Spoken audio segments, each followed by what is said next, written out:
So, what are the most common misconceptions about hearing and cognitive health that you encounter as a clinician? You know, this message has definitely gotten more traction over the last couple years that there's a connection between hearing and cognition.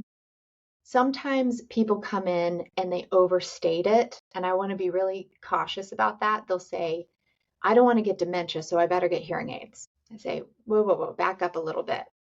We have correlations.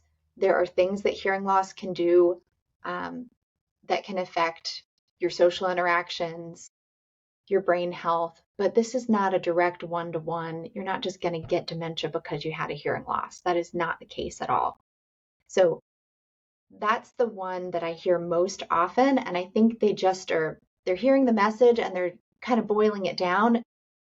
But I don't want people to feel like there's a scare tactic or something. If the viewers and listeners want to be proactive today, what steps should they take to protect their hearing and support their brain function? Keep using hearing protection, especially doing anything around the house that's loud, using blenders, mowing the lawn, using power tools, even for those one off little projects. Keep paying attention to your overall health, especially cardiovascular health, because long term, that's going to help protect your hearing. And think about getting a baseline. I would suggest doing it in your late 40s. That's a good time, especially for women before we get into menopause.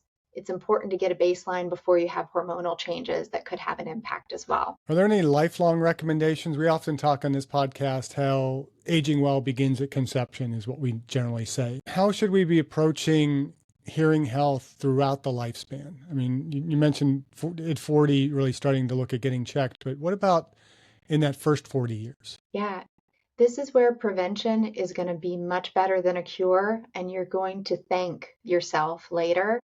It's the same as protecting our skin from sun exposure, sun damage. We want to protect our ears. You've got these two ears to last you for the rest of your life.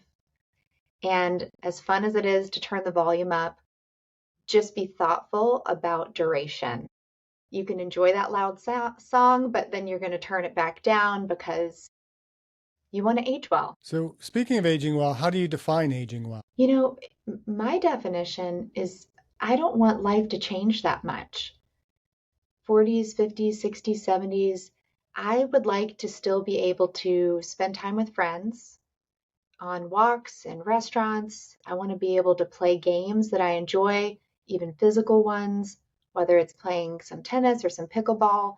Nothing that is too extreme, but I don't want to have parts that have completely worn out because of overuse or misuse.